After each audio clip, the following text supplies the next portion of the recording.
All right. We have the fourth and final region we'll be previewing for the 2025 NCAA Men's Basketball Tournament. We have Houston, led by Kelvin Sampson, the number 1 overall seed. They will be taking on SIUE. Correct me if I'm wrong, but I believe they are the Salukis. Saluki is Dookie. Houston steamrolls SIUE, where they will play the winner of Gonzaga and Georgia. Gonzaga, I think an 8 seed is not very appropriate for them. It's Gonzaga. They are a power team in college basketball. They're going to beat Georgia, one of the few SEC teams I don't have winning their first round matchup. Gonzaga is going to move on to the round of 32. Going forward, Clemson, the 5 seed, taking on McNeese. And there's been a lot of buzz around McNeese recently. I think Coach does a good job down at McNeese. But I'm not falling for this hype that everyone fell for, myself including last year. McNeese, yeah, they're good, but do they have the athletes to match up with Clemson? Brad Burnell, people are saying he has a foot out the door. He might be taking that Indiana job. I don't care. He's still a damn good coach. Clemson to the round of 32. Going down, we got Purdue, the 4 seed, led by Matt Painter, taking on High Point. A lot of people are thinking Purdue, although they made it to the national championship last year, it's still Purdue and that they're going to get upset. I don't see that happening here. I got Purdue winning this game by 20 plus. Moving down, we have Illinois. They await the winner of Texas and Xavier. It doesn't matter who wins that play-in matchup. I got Illinois winning that one. Brad Underwood, damn good coach. Illinois plays in the Big Ten. A lot of good teams in the Big Ten, and Illinois is one of them. Illinois is going to take down that play-in matchup winner. They will play the winner of Kentucky and Troy. A lot of people think Troy is an upset candidate here. I don't see that happening. I do not see that happening. Kentucky moving on to the round of 32, where they'll be matched up against Illinois. Going down, UCLA and Utah State. UCLA is not playing a good brand of basketball right now. As we saw, you could argue Wisconsin just shot the lights out against them in the Big Ten tournament.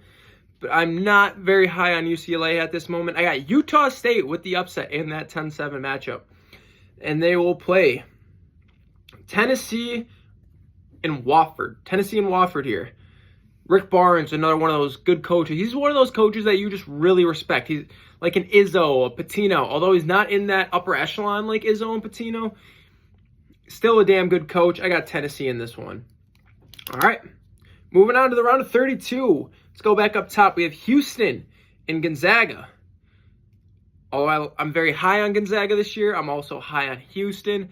I think this is the year that Houston could break through. I got Houston in this one. They're headed to the Sweet 16, where they'll play the winner of Clemson and Purdue.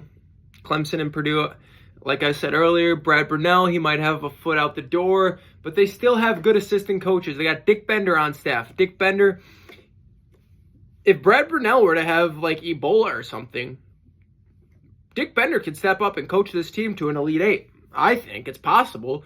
Hopefully it doesn't happen because Brad Burnell is a good coach. And for that reason, give me Clemson over Purdue. They're heading to the Sweet 16. Moving down, we have Illinois and Kentucky. Mark Pope has done a mighty fine job in his first year at Kentucky. He had big shoes to fill with Coach Calipari leaving to Fayetteville to coach the Razorbacks.